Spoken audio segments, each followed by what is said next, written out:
여러분 안녕하십니까? GFC 뉴스 앵커 김찬영입니다. 방금 들어온 속보를 전해드리겠습니다. 3일 전 나사렛에서 온 예수님이 십자가에 못 박혀 죽으셨다는 소식을 전해드린 바 있습니다. 스스로를 유대인의 왕이라 칭하며 국가 내란죄를 판결받아 법정 최고형인 십자가형이 선고되었습니다. 그분은 골고다 언덕에서 흉악한 강도들과 함께 십자가형을 받고 죽으셨습니다. 그리고 아리마대 사람 요셉이 나타나 예수님의 시체를 수습하여 돌무덤 안에 넣어두었습니다. 그리고 3일이 지난 오늘 무덤 속에 있던 예수님의 시체가 사라졌다고 합니다.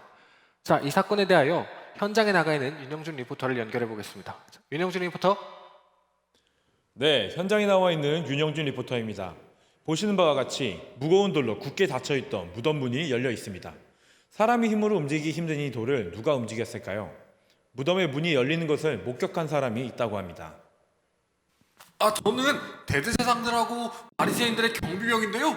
어르신들이 누가 예수님의 시체를 훔쳐다가 부활했다고 말할까봐 무거운 돌로 무덤 문을 막고 굳게 지키라고 했어요. 그런데 3일째 되던 날 큰 지진이 나면서 천사가 하늘에서 내려왔어요. 그 천사가 저 돌을 옮겼다니까요. 진짜라니까요. 제 두 눈으로 분명히 봤어요. 너무 놀라서 기절했잖아요. 눈을 떠보니까 예수님을 따르던 여자 몇 명이 가는 것을 봤어요. 저희는 진짜 놀라가지고 돌아가서 저희들의 주인인 대제사장들한테 말을 했어요. 그랬더니 저희한테 돈을 주면서 이사라 씨를 사람들한테 알리지 말라고 했어요. 오늘 그래서 그 돈으로 치킨 사 먹으려고. 야, 근데 그렇게까지 말하면 어떡해. 이거 혹시 모자이크 처리 되는 거죠? 익명 처리 해주셔야 돼요. 익명. 네, 무덤을 지키던 병사들의 증언이었습니다. 병사들의 증언 속에 있던 여인을 수소문 끝에 찾았습니다. 그 증언 역시 한번 들어보도록 하겠습니다. 저랑 여인들은 예수님의 시체가 썩을까봐 아침에 향품을 들고 무덤으로 가고 있었어요. 무덤 문을 어떻게 열까 고민하고 있었죠. 그런데 무덤에 도착해보니 무덤 문이 열려 있었어요. 그래서 들어가서 살펴봤어요. 예수님 시체가 사라지고 없는 거예요. 누군가 예수님의 시체를 가져간 거 아닌가? 걱정했어요. 그때 천사가 나타나서 말을 걸었어요. 예수님이 말씀하셨던 것처럼 3일 만에 다시 살아나신다고 말씀해 주셨어요. 그리고 예수님이 우리 앞에 나타났어요. 우리는 너무 기뻐서 집으로 돌아가 예수님의 제자들에게 말했죠. 제자 중에 특히 베드로와 요한이 이 소식을 듣고 무덤을 향해 뛰쳐갔어요. 네, 사건에 또 다른 목격자가 있다고 합니다. 베드로와 요한이 지금 집 안에 있다고 합니다. 함께 가보시겠습니다.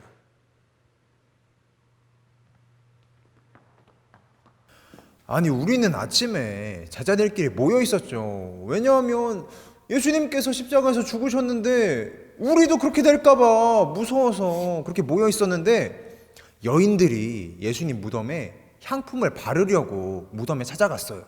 그런데 그 여인들이 돌문이 열렸다고 하는 거 아니에요? 맞아요. 우리도 그래서 같이 있다가 그 소리 듣고 깜짝 놀라가지고 갔는데, 물론 제가 좀 다리가 길어가지고 베드로보다 빨리 가긴 했어요. 아니 이 사람아 무슨 소리 하는 거야? 내가 먼저 뛰어갔구만. 가만히 있어봐요. 지금 그게 중요한 게 아니잖아요. 그게 중요한 게 네? 아니지, 그렇지? 그래가지고 우리가 그 돌문이 있어가지고 그 허리를 굽혀가지고 싹 봤는데 진짜 없어지신 거예요, 예수님이. 이게 보셨는데 아니요, 그냥 본 게 아니라 우리가 들어가가지고 이렇게 진짜 구석구석 다 이제 허리 봤는데 다 이렇게 싹 봤는데 진짜 사라지신 거예요. 맞아요. 그래가지고 진짜 예수님이 말씀하셨던 것처럼 정말로 부활하신 건가? 우리도 긴가민가해요. 뭐지? 너희에게 평강이 있을지어다. 예수님! 윤영준 리포터, 영준 리포터. 현장에 나가 있던 윤영준 리포터와의 연결이 끊어졌습니다. 방송 상태가 고르지 못한 점 사과드립니다. 윤영준 리포터에 의하면 십자가에 못 박혔던 예수님의 시체는 사라지고 예수님이 부활하셔서 지금 제자들에게 나타나셨다고 합니다. 이 믿기 힘든 소식에 대한 자세한 내용은 여기 하나님의 말씀에 기록되어 있습니다. 자세한 내용은 하나님의 말씀을 살펴보시길 바라겠습니다. 지금까지 GFC 뉴스 속보의 김찬영 앵커였습니다.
것처럼 내 위에 임하소서. 우리는 주의 움직이는 교회, 이곳은 주님을 위한 자리. 내가 기도하는 모든 땅 위에서 하나님 예배 받을 그날을 고대하네. 나의 노래로 주님의 성전을 지으리. 높임을 받으소서. 이스라엘의 찬송 증거하신 주님을 거룩하십니다. 두 손 들어 주님의 보좌를 만들고 온 맘 다해 경배하리. 푸른 날개 사이에 임하신 것처럼 내 위에 임하소서. 하나님 우리가 이곳에 섰으니 이 땅을 치유하소서. 하나님 우리가 어디에 있든지 주를 높이리라. 열방들아 주님을 송축할지어다. 그 발 아래 입 맞추라. 영원한 통치자 주 예수 그리스도, 그는 위대하신 왕, 위대하신 왕.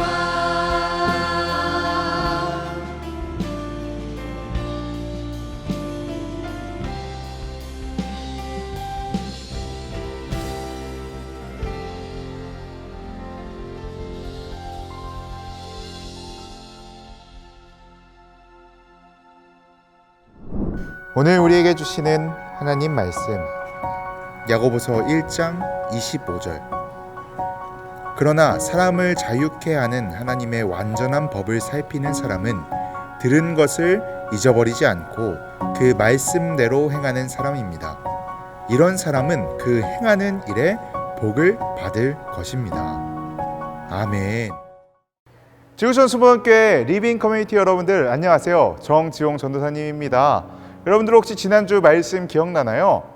지난주 전사님이 치킨도 뜯으면서 이야기했던 게 있죠. 우리 작심삼일에 넘어지지 말자고 하면서 작심삼일에 넘어지지 않기 위해서는 우리에게 우리의 삶에 이루어지는 하나님의 말씀이 필요하다고 이야기를 했습니다. 그러면서 우리가 매일매일 큐티를 하면서 하나님의 말씀을 묵상하면서 살아보자고 했는데, 여러분 어떻게 한 주간 동안 하나님의 말씀 잘 묵상하셨나요? 아니면은 그냥 주일에만 하루 예배 드리고 끝나지는 않으셨나요?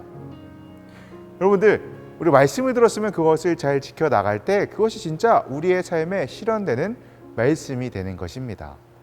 자, 오늘 말씀은 어떤 말씀이냐면 우리가 지난주에 이어서 그 야고보서 1장 25절을 조금 더 깊게 알아보려고 합니다. 우리 지난주에 사람을 자유하게 하는 하나님의 완전한 법에 대해서 이야기했죠. 그런데 이 법을요 그냥 놔두는 것이 아니라 오늘 본문 말씀에서 어떻게 이야기하고 있냐면은 그것을 살펴보는 사람, 하나님이 우리에게 주신 그 법을 살펴보는 사람은 이렇게 해가지고 마지막에 복을 받을 것이래요. 우리는 이 이야기에서 살펴보는 사람은 과연 어떤 사람인가 오늘 이야기를 나눠보도록 하겠습니다. 자, 우리에게는 먼저 한 가지 전제가 있습니다. 무엇이냐면은 하나님이 우리에게 법을 주셨다라는 거예요. 하나님께서 우리에게 법을 주셨는데 이 법이 어떤 법이냐면은 우리 지난주에 얘기했던 사람을 자유하게 하는 하나님의 실현되고 있는 법을 우리에게 주신 것입니다. 자, 여러분들, 법은 어떤 건가요? 법은요, 우리가 반드시 지켜야 하는 규칙이에요. 이 나라가 만들어낸 규칙이라는 것이죠. 이 법을 지키지 않으면 우리는 벌금을 받던가, 진짜 심한 잘못을 하면은 우리가 구치소나 감옥에 들어가기도 하고, 진짜 심한 죄를 지은 사람들, 끔찍한 죄를 지은 사람들은 사형에 처하기도 합니다. 자, 이처럼 우리는 법을 지키면서 살아가야 돼요. 우리나라에도 우리나라의 법이 있듯이 하나님은요, 우리에게 법을 주셨대요. 하나님 나라의 법을 우리에게 주셨어요. 자, 그렇다면 우리가 이 법을 반드시 지켜야 되나요? 아니면 안 지켜도 될까요? 네, 이 법은 반드시 지켜야 되는 것입니다. 하나님께서 우리에게 주신 이 법은요, 우리가 그냥 무시하고 살아가도 되는 것이 아니라 이 법은 우리가 반드시 지켜야 하는 거예요. 하나님의 말씀이 곧 법인데 그것은 우리가 우리 삶 속에서 반드시 지켜 나가면서 살아야 하는 것들입니다. 내 입맛에 안 맞다고, 내 뜻에 안 맞다고 이것을 지키지 않으면은 우리는 하나님 나라에 범죄하는 사람이 되는 거예요. 죄를 가진 사람이 되는 거예요. 감옥에 가는 사람이 되는 거예요. 죽게 되는 거예요. 그렇기 때문에 우리는 이 하나님의 말씀, 하나님의 법을 반드시 지키면서 살아가는 사람이 되어야 합니다.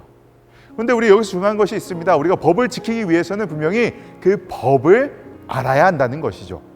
법을 알지 못하면은 우리는 법을 지키지 않을 거예요. 자, 우리는 이 법을 반드시 지키면서 살아가야 되는데 한 가지, 이제 여러분들이 이제 1살, 뭐 2살만 더 먹으면은 20살이 되면은 이제 운전면허를 딸 수 있어요. 근데 이 지정된 나이에 지정된 절차를 거쳐서 지정된 시험을 통과해서 그래야지만 이 면허증을 받을 수 있어요. 이것이 법으로 규정되어 있는 거예요. 그런데 내가 이 법을 무시하고 나 혼자 마음대로 자동차를 끌고 나가서 운전하면 어떻게 돼요? 사고가 나겠죠. 자동차를 운전하는 법을 모르기 때문에 사고가 나거나 아니면은 경찰한테 잡혀가지고 벌금을 내거나 감옥에 들어가거나 이렇게 되겠죠. 그렇기 때문에 우리는 이 법을 알아야 합니다. 우리가 어떤 법을 지키고 살아야 되는지, 우리가 지켜야 하는 그 법은 과연 무엇인지 알아야 한다는 거죠. 마찬가지입니다. 우리가 하나님의 말씀 역시도 우리가 알아야 합니다. 하나님의 말씀 역시도 우리가 살펴보아야 한다는 거예요. 우리가 하나님의 말씀을 알지 못한다면은 하나님의 말씀을 지키면서 살아갈 수 없을 거예요. 하나님이 무슨 말을 하셨는지도 모르는데 어떻게 그 하나님의 말씀을 지키면서 살 수 있겠습니까? 그렇기 때문에 여러분들, 우리는 분명히 하나님의 말씀을 알고 공부하며 배워나가는 것이 우리에게 필요한 것입니다. 자, 또한 이 법이라는 것은요, 추상적인 거예요. 자, 우리가 수학을 배우면요, 수학은요, 어떤 수식에 숫자를 넣으면은 딱딱 떨어지는 숫자 값이 나오잖아요. 그런데 법은요, 그렇지 않습니다. 법은요, 우리가 어떤 값을 넣는다고 정답이 나오는 것이 아니에요. 법은 추상적인 거예요. 글로 쓰여져 있어요. 보는 사람에 따라서 이 법을 해석하는 것도 천차만별입니다. 그렇기 때문에 법을 판결하는 사람들이 있고 그 법에 따라서 검사와 변호사가 열심히 다투기도 하죠. 이처럼 법은 추상적인 것이기 때문에 이 법에 대해서는 열심히 공부하는 사람이 있어야 되는 것입니다. 법을 올바로 판결해서 억울한 사람이 없게끔 하게끔 이 법에 대해서 올바로 알고 있어야 한다는 것이죠. 이 법에 대해서 열심히 공부해야 한다는 것이죠. 마찬가지입니다. 우리에게 주어진 하나님의 말씀 역시도 우리가 열심히 공부해야 돼요. 열심히 살펴보아야 해요. 그냥 하루 읽고 됐네, 끝. 어떤 날은 그냥 좀 읽다가 좋은 말씀이었네, 끝. 이래서는 안 된다는 것입니다. 이것은 하나님의 말씀은, 그 성경은 우리에게 분명히 하나님의 법으로 주어진 것입니다. 우리가 이 법을 잘 지키고 이 법을 따라 살아가기 위해서는 이 법에 대한 분명한 지식이 있어야 되는 거예요. 이 법을 알아가야 한다라는 것입니다. 그래서 오늘 성경에서는 사람을 자유하게 하는 하나님의 완전한 법을 살펴보는 자가 되어야 한다고 이야기하고 있습니다. 자, 그렇다면 살펴보는 자는 어떤 사람일까요? 살펴보는 자는 우리 이 원어의 의미를 살펴보면은 그 의미를 알 수 있을 것 같아요. 자, 이 성경은요, 한글로 쓰여진 것도 아니고 영어로 쓰여진 것도 아니고 고대 히브리어와 헬라어, 거기 살짝의 아람어까지 섞여서 쓰여진 언어입니다. 그렇기 때문에 우리가 한글을 읽을 때도, 어떤 책을 읽을 때도 한자 단어가 나오면은 그 한자의 뜻을 살펴봄으로써 그 의미를 더 바르게 아는 것처럼 우리가 성경을 읽을 때 그 단어의 원래 언어가 가지고 있는 뜻을 살펴보면은 그 의미를 더 자세히 알 수 있습니다. 자, 이 단어의 원어에는 어떤 의미가 있냐면은 무엇을 향하여 몸을 굽히다라는 의미가 있어요. 다시 한번 무엇을 향하여 몸을 굽히다 라는 의미가 살펴보다라는 그 단어의 뜻이 원래 의미가 됩니다. 자, 우리가 어떤 공부를 하기 위해서 여러분들 책상에 앉아서 딱 책을 폈어요. 이 책에 대해서 공부하기 위해서 우리가 무엇을 해야 되냐면은 이 책을 향해서 몸을 굽혀야겠죠. 마찬가지로 우리가 하나님의 말씀을 살펴보기 위해서는요, 먼저 하나님의 말씀을 향해 우리의 몸을 굽혀야 합니다. 우리 뻣뻣하게 목 딱 세우고 허리 딱 펴고 책 딱 놔두고 이렇게 책을 읽을 수 있어요, 없어요? 안 보이잖아요. 이렇게 책을 어떻게 읽을 수 있겠어요? 책이 있다면은, 하나님의 말씀이 있다면, 그 법이 있다면 우리가 그 책을 향하여서, 말씀을 향하여서 우리의 몸을 굽힐 때 우리는 그 책을 살펴볼 수 있게 되는 거예요. 살펴보다에는 그런 의미가 있는데, 우리가 몸을 굽히다라는 것은 성경에서 아주 중요한 의미가 있습니다. 무엇이냐면은 하나님께서 어떤 사람을 책망하시냐면 목이 굳은 사람, 목이 뻣뻣한 사람, 목이 곧은 사람, 이런 사람들을 비판하십니다. 왜 비판하시냐면 이 사람들은 어떤 사람이냐면 하나님의 말씀 앞에 교만한 사람입니다. 내가 아는 지식으로, 내가 아는 머릿속에 들어있는 걸로 하나님의 말씀을 바로 보는 것이 아니라 나의 시선, 나의 생각으로 하나님의 말씀을 판단하는 사람입니다. 그렇기 때문에 하나님이 분명히 말씀하시는 것이 있음에도 불구하고 그 말씀 앞에 고개를 숙이지 않아요. 고개를 뻣뻣하게 들고 있어요. 마음을 굳혀서 교만한 마음을 가지고 성경을 읽는 사람이 바로 목이 뻣뻣한 사람입니다. 몸을 굽히지 않는 사람입니다. 그러나 우리가 아까도 이야기했듯이 몸을 굽히지 않으면 말씀을 읽을 수 없습니다. 우리가 하나님의 말씀 앞에 우리의 교만함, 우리의 생각, 우리의 고집을 내려놓지 않으면요, 우리는 하나님의 말씀을 바로 살펴볼 수 없는 거예요. 신명기에서는 이것을 무엇이라고 이야기하냐면요, 신명기 10장 16절 말씀입니다. 선생님 읽어드릴게요. 그러니 여러분은 마음을 참되게 하고 다시는 고집을 피우지 마시오 라고 이야기하고 있습니다. 자, 이 말씀은 어떤 말씀이냐면 신명기에 하나님의 말씀을 접한 사람들에게 하는 이야기였습니다. 우리가 마음을 참되게 하고 하나님 아버지 앞에서, 그 말씀 앞에서 더 이상 고집을 피우지 말라는 것입니다. 자, 여기서 마음을 참되게 하라는 것은 바로 우리가 회개하며 나아가야 한다는 것입니다. 회개는 무엇입니까? 내가 죄인임을 인정하는 거예요. 내가 하나님의 말씀, 하나님의 법을 어기고 사는 죄인이라는 것을 인정하는 것입니다. 그리고 그 죄를요, 하나님 아버지 앞에 내려놓고 하나님께로 돌아오는 것을 우리는 회개라고 이야기합니다. 세상을 향해 나아가던 발걸음을 돌려서 하나님께로 향해 나아가는 것이 바로 회개입니다. 오늘 말씀은 이처럼 우리가 회개하고 하나님 아버지 앞에 겸손하게 고집 피우지 않고 그 말씀을 살펴보아야 한다라고 이야기하는 거죠. 자, 우리가 말씀을 살펴보는 거에, 그 법을 살펴보는 거에 첫 번째는 무엇이냐면은 하나님의 말씀 앞에 우리가 죄인됨을 인정하고 회개하는 것입니다. 그리고 우리의 마음 속에 있는 고집, 우리 마음 속에 있는 교만한 것, 우리의 목이 뻣뻣한 것을 다 내려놓고 하나님의 말씀을 향해 우리의 고개를 숙이는 것을 의미합니다. 자, 우리가 이렇게 하나님의 말씀 앞에 우리의 고개를 숙일 때 우리에게 놀라운 은혜가 있습니다. 그 은혜는 바로 무엇이냐면은 바로 예수님의 부활을 경험하는 것입니다. 뭐라고요? 예수님의 부활을 경험하는 것입니다. 우리가 하나님의 말씀, 하나님의 법을 겸손한 마음으로 우리의 죄를 회개하며 살펴보며 나아갈 때 우리는 예수님의 부활을 경험할 수 있습니다. 어떻게 그럴 수 있을까요? 오늘 성경에서 그렇게 이야기하고 있어요. 자, 이 살펴보다, 살펴보는 자라는 이 단어는요, 성경에 어디에서 쓰이냐면요, 누가복음과 요한복음, 그리고 베드로 전서에서 예수님이 살아나신 그 부활의 이야기를 전하면서 이 단어가 사용되고 있습니다. 예수님께서 부활하셨대요. 자, 그런데 이 예수님을 따르던 제자들은요, 예수님이 부활하셨다는 사실을 잘 믿지 못했어요.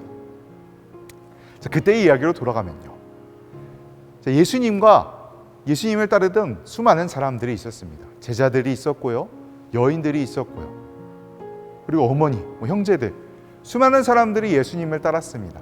예수님이 우리를 이 세상으로부터 구원해줄 구원자라고 믿었기 때문에 그 사람들은 예수님을 따라갔습니다. 그런데요, 예수님이요, 십자가에 못 박혀 죽으신 거예요. 이 세상의 권력으로부터 모든 것을 이기고 승리하게 해주실 것 같았던 그 예수님이요, 십자가에 못 박혀서 죽는 아주 끔찍한 사건이 일어난 것입니다. 제자들은 이 사건을 통해서 예수님을 버리고 도망갔어요. 그리고 무서워서 벌벌 떨면서 숨어 있었어요. 그 예수님을 따르던 사람들은요, 여인들은요, 예수님이 십자가에 매달려 죽으시는 모습을 보면서 슬피 울고 있었어요. 예수님은요, 분명히 십자가에 못 박혀서 죽으셨습니다. 성경에서는 예수님이 분명히 죽으셨다라는 것을 여러 번에 걸쳐서 이야기를 해요. 먼저는 예수님이 십자가에 걸리셨고요, 그 다음에는 예수님을 창으로 찔렀대요. 확인 사살을 한 거예요. 예수님을 창으로 찔렀을 때 예수님의 몸에서 물과 피가 같이 나왔대요. 이것은 무엇이냐면은 이미 그 사람이 죽어서 물과 피가 분리되는 현상이 그의 몸속에서 일어났기 때문이에요. 자, 예수님은 분명히 십자가에서 못 박혀 돌아가셨고, 그 예수님의 시체를 사람들이 내려다가 잘 수습해서 무덤에 앉혀 놓았습니다. 그 당시에 예루살렘의 무덤은 어떤 무덤이었냐면은 그 돌로 되어 있는 산을 깎아서 동굴을 만들어요. 그리고 그 가운데 사람을 눕혀 놓습니다. 그리고 다시 그 동굴을 깎은 문을 돌로 막아 놓는 것이 그 당시에 예루살렘 사람들이 살았던 그 장례의 풍습이었어요. 마찬가지로 예수님 역시도 그렇게 시체가 되셨고 죽으셨고 무덤에 묻히셨어요. 이 사실을요, 예수님의 제자와 수많은 사람들이 목격했습니다. 그들은 알게 됐어요. 우리가 그렇게 따르고 우리가 그렇게 믿었던 예수님이 십자가에 못 박혀 돌아가셨구나. 이제 우리는 어떻게 해야 되지? 우리도 저 예수님처럼 십자가에 못 박혀 돌아가는 거 아니야? 로마 병정들한테 잡혀서, 유대인들에게 잡혀서 우리 역시도 죽게 되는 것이 아닐까 두려워 떠는 마음이 그들에게 자라기 시작했습니다. 그래서 그들은 숨어서 모여 있었어요. 하루가 지나고 이틀이 지나고 예수님이 죽으신 지 3일째 되던 날이었습니다. 여러분, 시체를 그냥 놔두면 썩고 냄새가 납니다. 그러니까 이 썩고 냄새가 나는 걸 없애기 위해서 어떤 향품을 발라줬어야 됐어요. 자, 이 일을 누가 했냐면요, 예수님을 따르던 여인들이 이 일을 감당했습니다. 3일째 되던 날, 이 3일은 죽은 뒤 3일은 완전한 죽음, 더 이상 다시 살아날 수 없는 그 날을 의미합니다. 이제 예수님이 완전히 죽으셨으니까 그 예수님께 향품을 발라드리러 가야겠다고 여인들이 길을 떠났습니다. 그런데 그들이 만난 그 예수님의 동굴은, 예수님의 무덤은 문이 열려 있는 거예요. 여인들은 놀라 두려워하기 시작했어요. 혹시나 우리 예수님의 시체를 다른 사람들이 가져간 거 아니야? 어떡하지?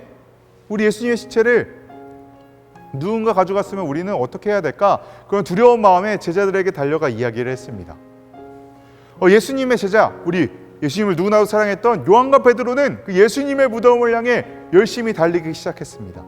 그리고 무덤에 도착한 그들은 조심스럽게 무덤을 들여다봤습니다. 이 무덤을 들여다볼 때 사용된 단어가 무엇이냐면은 오늘 우리가 계속해서 이야기하는 것, 살펴보는 자, 이때 사용된 단어가 바로 이 무덤을 살펴보는 제자들에게 사용되었습니다. 그들은 예수님이 부활하신 현장에 고개를 숙여 몸을 구부려 살펴볼 수밖에 없었습니다. 아니, 우리 예수님 어디 가셨지? 우리 예수님이 도대체 어디로 가시고 사라지고 없어진 거지? 그들은 몸을 굽혀 예수님이 사라진 그 현장을 사차치 살펴보았습니다. 그들은 그제서야 알게 된 것이에요. 바로 예수님이 부활하셨다는 그 놀라운 사실을 그제서야 알게 되었습니다. 여러분들의 예수님은요, 분명히 죽기 전에, 십자가에 못 박히시기 전에 이 부활의 사건을 예고하셨습니다. 예견하셨습니다. 제자들에게 알려주셨습니다. 그러나 그 제자들 누구도 예수님이 부활하실 거라는 사실을 믿지 않았어요. 왜냐하면요, 죽음의 영역은요, 누군가 죽고 살아야 한다는 그 일은요, 아무도 할 수 없는 일이기 때문입니다. 그 누구도 죽음 너머의 세상을 가보지 못했듯이 그 죽음 너머에서 다시 돌아오는 사람은 이 세상에 있을 수 없었기 때문입니다. 제자들은 그렇기 때문에 예수님이 십자가에 못 박히신 그 사건 속에서 좌절하고 낙담하고 있었습니다. 그러나 예수님이 부활하신 현장에 달려가 예수님이 부활하신 현장에 구부려 살펴보았던 베드로와 요한은 예수님이 부활하셨다는 그 놀라운 사실을 알게 됩니다. 자, 우리 지구촌 수분께 리빙 커뮤니티 여러분들, 말씀을 마무리하겠습니다. 우리가 오늘 우리 지난주의 말씀에 이어서, 지난주에 무슨 말씀을 했냐면은 사람을 자유하게 하는 하나님의 실현되고 있는 말씀에 대해서 이야기를 했습니다. 자, 그런데 이 말씀을요, 우리가 그냥 단순히 하루만 보고 하루는 그냥 지나쳐가고, 아니면 좋은 말씀, 좋은 글귀, 그냥 좋은 책 정도로만 지나쳐가면요, 이 말씀은요 결코 우리에게 와 닿지 않습니다. 우리는 이 말씀을요 살펴보아야 해요. 그런데 이 살펴보다라는 것은 무엇이냐면요, 이 말씀 앞에 우리가 우리의 몸을 구부린다는 거예요. 아까 구부리는 게 뭐라고 했죠? 우리의 목, 뻣뻣한 목 세우고 막 교만한 마음으로 이 말씀을 대하는 것이 아니라 이 말씀 앞에 겸손한 마음으로 나아가야 된다는 것입니다. 하나님의 말씀 앞에 우리의 죄를 회개하며 나아가야 한다라는 것입니다. 우리가 하나님의 말씀을 살펴볼 때 회개하고 겸손하게 그 말씀을 읽으면은 그 말씀이 우리의 삶 가운데 실현되는 거예요. 더욱이 나아가서 우리는 우리의 몸을 구부려 하나님 앞에 회개하며 겸손히 나아갈 때 그 하나님의 말씀이 우리의 삶 가운데 실현되는데, 어디까지 실현되냐면은 인간은 도저히 정복할 수 없을 것 같아도 그 죽음 너머의 부활의 영역까지 실현이 되는 거예요. 예수님의 부활이 이 말씀을 통해 나에게 찾아오는 거예요. 우리가 이 말씀을 통해 예수님의 부활을 알 수 있게 되는 겁니다. 그 부활의 현장에 참여하게 되는 것입니다. 우리 역시도 더 이상 죄의 자녀로 살아가는 것이 아니라 하나님의 자녀로서, 하나님의 백성으로서 이 세상 가운데 자유함을 누리며 하나님을 찬양하며 기쁨으로 살아갈 수 있는 주님의 자녀들이 되는 것입니다. 여러분들, 믿음으로, 우리가 겸손한 마음으로 우리의 몸을 굽히며 하나님의 말씀을 살펴봄으로 예수님의 부활을 동참하는 주님의 자녀들이 되시기를 축복합니다. 자, 함께 기도하겠습니다. 하나님, 우리에게 하나님의 말씀, 하나님의 법을 허락하여 주심에 감사합니다. 그 우리를 자유하게 하는 하나님의 완전한 법이 나에게 있음에 감사하며 나아갑니다. 그러나 우리가 이 법을 대할 때 우리의 교만한 마음으로 우리의 고집을 부리면서 이 말씀 앞에 우리의 몸을 구부리지 않고 회개하지 않고 나아가는 것이 아니라 하나님의 말씀 앞에 우리가 완전히 우리의 몸을 굽히며 하나님의 말씀을 살펴보는 주님의 자녀들이 되게 하여 주시옵소서. 그때 우리는 단순히 이 말씀을 지식적으로 쌓아가는 것이 아니라 우리를 위해 2000년 전에 이 땅 위에 오신 예수님을 만나며 그 부활하신 예수님을 경험하며 우리의 삶 가운데 누리며 살아갈 수 있을 줄 믿습니다. 하나님, 그 놀라운 은혜가 우리 리빙 커뮤니티 아이들의 삶 가운데 펼쳐지기를 간절히 기도합니다. 주님, 인도하여 주옵소서. 주 예수님의 이름으로 기도드렸습니다. 아멘. 다 함께 주기도문 하심으로 오늘 예배 마치도록 하겠습니다. 하늘에 계신 우리 아버지, 아버지의 이름을 거룩하게 하시며 아버지의 나라가 오게 하시며 아버지의 뜻이 하늘에서와 같이 땅에서도 이루어지게 하소서. 오늘 우리에게 일용할 양식을 주시고 우리가 우리에게 잘못한 사람을 용서하여 준 것 같이 우리 죄를 용서하여 주시고 우리를 시험에 빠지지 않게 하시고 악에서 구하소서. 나라와 권능과 영광이 영원히 아버지의 것입니다. 아멘. 자, 우리 리빙 커뮤니티 여러분들 한 주간도 승리하시며 우리가 말씀을 그냥 한 귀로 듣고 한 귀로 흘리는 것이 아니라 이 말씀을 열심히 살펴보는 주님의 자녀들이 되시길 축복합니다. 한 주간도 화이팅!